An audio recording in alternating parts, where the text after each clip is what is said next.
Hello my dear friends, today recipe என்னென்னு பார்க்கலாமா? கேசரி. அது எல்லோரும் பண்ணுவீங்க, பட் மெஷர்மெண்ட் கரெக்டான மெஷர்மெண்ட்டில் பண்ணால் கேசரி சூப்பராக இருக்கும். அது எப்படி பண்ணலாம், என்ன மெஷர்மெண்ட் எல்லாம் நான் சொல்லித்தானே, வாங்க பார்ப்போம். அதுக்கு நான் ஒரு கப்புக்கு ரவை எடுத்திருக்கேன். அந்த கப்புக்கு ஒரு கப்பு ரவைக்கு 3 கப்பு தண்ணி, 2 கப்பு சீனி எடுக்கணும், 1 கப்பு நெய், ஏலக்காவும் அண்டிப்பருப்பும் நம்ம இஷ்டத்துக்கு. அதாவது இந்த கப்புக்கு நான் ரவை எடுத்திருக்கேன், 1 கப்பு ரவை. இந்த ரவைக்கு 2 கப்பு சீனி, அதே கப்புக்கு 2 கப்பு சீனி, 3 கப்பு தண்ணி, நெய் அதே கப்புக்கு 1 கப்பு எடுத்துக்கோங்க. இதான் மெஷர்மெண்ட்டு. இப்போ நம்ம எடுத்து வச்சுருந்தாலும் 1 கப்பு நெய் அந்த காட்டின அந்த நெய்யில் கொஞ்சம் ஊற்றி நம்ம அண்டிப்பருப்பை எடுத்து வச்சுருந்தாலும் அதை முதல்ல நெய்யில் பொரித்து எடுத்துருவோம்.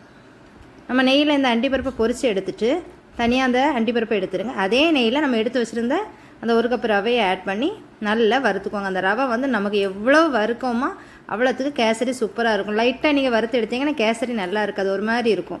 அந்த ரவை நல்லா செவந்து வரணும் நமக்கு வறுக்கும்போது. அந்த ஸ்டேஜ் வந்தோன்னா நம்ம ரவையை பிளேட்டுக்கு மாற்றுறோம். இப்போ அதே பேனை அடுப்பில் வச்சு 1 கப்பு ரவைக்கு 3 கப்பு தண்ணி ஊற்றுங்க. நம்ம எந்த கப்பு கலந்தோமோ அந்த கப்புக்கு 3 கப்பு தண்ணி ஊற்றிக்கோங்க. ஊற்றிட்டு நம்ம கேசரி பவுட்ரு, ஃபுட் கலர், உங்களுக்கு என்ன கலர் வேணுமோ அந்த கலர் ஆட் பண்ணுங்கள். லைட்டாக ஆட் பண்ணுங்கள், நிறைய ஆட் பண்ணணும்னு அவசியம் இல்லை. கூட ஏலக்காய் பொடியை ஆட் பண்ணிங்க. இப்போ இந்த நல்ல தண்ணி நமக்கு நல்லா கொதிச்சோடனே எடுத்து வச்ச ரவையை போட்டு கிண்டுவோம். இப்போது இதை நம்ம ஊற்றிட்டோம். இனி தண்ணி நல்லா கொதித்து வரும்போது தான் நம்ம ரவையை போட்டு கிண்டணும்.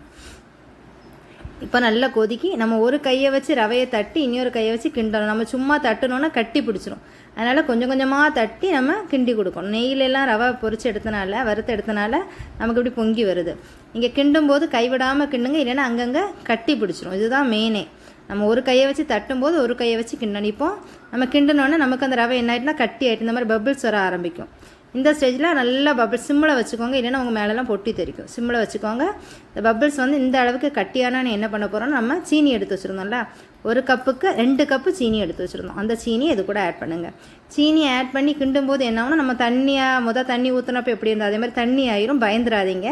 சீனி போட்டோடனே நமக்கு மெல்ட் ஆகும். அந்த சுகரெல்லாம் மெல்ட் ஆகி நமக்கு தண்ணி ஆகும். தண்ணி ஆன பிறகு அதை கைவிடாமல் கிண்டிகிட்டே இருங்கன்னா அந்த பபிள்ஸ் வந்துகிட்டே இருக்கும். அதனால் சிம்மிலேயே வச்சுக்கோங்க.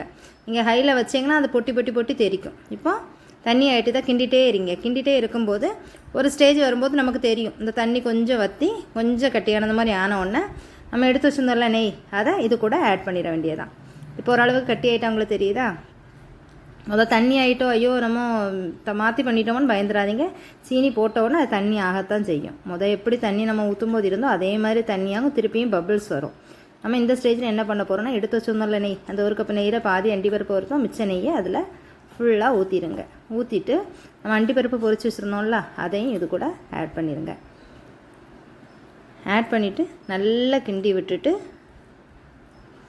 லைட்டாக ஹையில் வச்சிங்கன்னா நல்லா பொட்டி தெரிக்கும். அதுக்கப்புறம் உடனே ஆஃப் பண்ணிடுங்க. ரொம்ப நேரம் அடுப்பில் வச்சுருக்காதீங்க, ஏன்னா நமக்கு இந்த ஸ்டேஜே போதும். இதுக்கு மேலே நீங்கள் அடுப்பிலே வச்சுருந்தீங்கன்னா அதுக்கப்புறம் ரொம்ப கட்டியாக ஆயிரும். இதுதான் கரெக்ட் ஸ்டேஜ். இந்த ஸ்டேஜில் அடுப்பை ஆஃப் பண்ணிடுங்க. நமக்கு சூப்பரான கேசரி ரெடி.